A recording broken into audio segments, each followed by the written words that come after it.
Simone wrap up. And Simone wrap up. Happy Friday, everyone. As most of you know by now, I went to see Oppenheimer last night. As I boldly proclaimed when I got out of the movie that it is the perfect movie and the greatest movie I've ever seen, passing Shawshank and Goodfellas in my opinion, which were my two favorite movies. The two movies that I thought were done perfectly. Oppenheimer surpassed them. In my opinion, after watching the movie last night. Okay?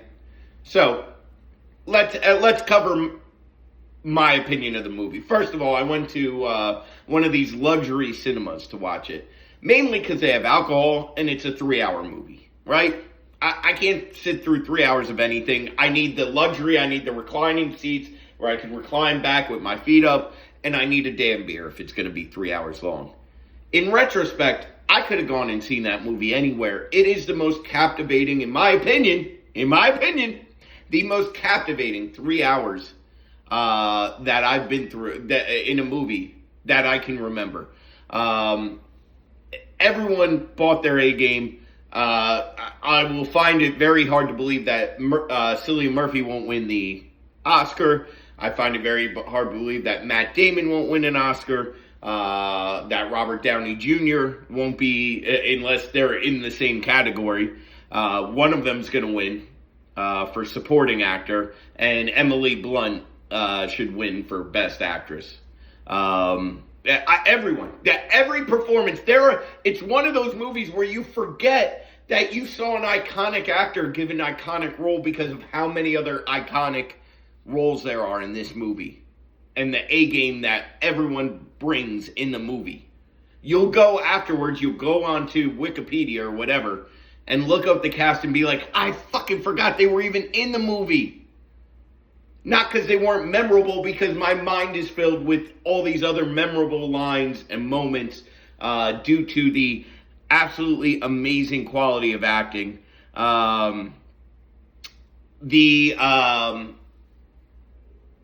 The only problem with the movie theater I was in was that they had waiters or waitresses coming out and bringing out pots. So you order up front, luxury, you order, and then they bring it to you. I guess that's luxury. I mean, I could just take my popcorn now. I don't need 20 minutes into the movie for some guy named Brad to come up and be like, hey man, did you order a pot?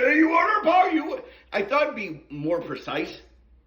But instead, it's more like Yankee Stadium hot dog vendors walking around with you want sauerkraut on that? Like during a pivotal scene, like get the fuck.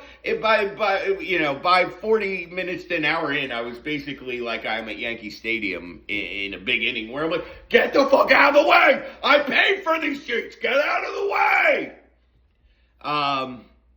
But honestly, it was that good that it was able to. I was able to keep my attention on the movie, and it was just everyone should see it, not just because it's a fantastic movie, because of its historical value.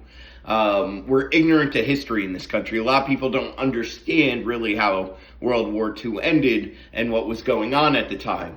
They think it ended with Hitler in the bunker. They think that, or they think that when we dropped this bomb that Germany was still very active in the war. They weren't. There's a lot to learn from it. And we're someone who's a history major, we're very ignorant to our history now. And that means you're doomed to repeat it. So it's important to know. So anyway, that's that. My opinion, great movie. I get home, I say on social media, in my opinion, the perfect movie.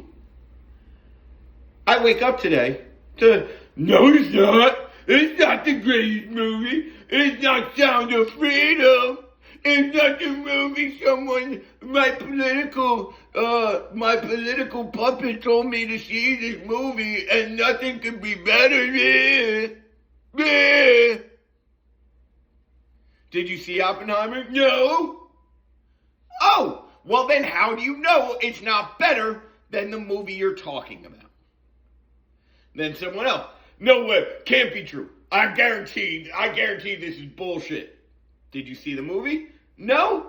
Well, then how can you guarantee anything? You're just arguing to argue. No way. It can't be better than Shawshank. Can't be better than that. Can't be better. How can something not be better if you haven't seen it? See it. And then if you still think that way, let me know that you disagree with me. Till you've seen it, you're just throwing up an ignorant point just to argue, which is exactly like how we argue politics in this country, which is why nothing gets done and everyone's become so goddamn radical. Because you're all morons who just jump to opinions and yell things and throw them on the wall without actually listening or actually doing any research before you formulate an opinion, you Dum-Dum pops. This is SDS.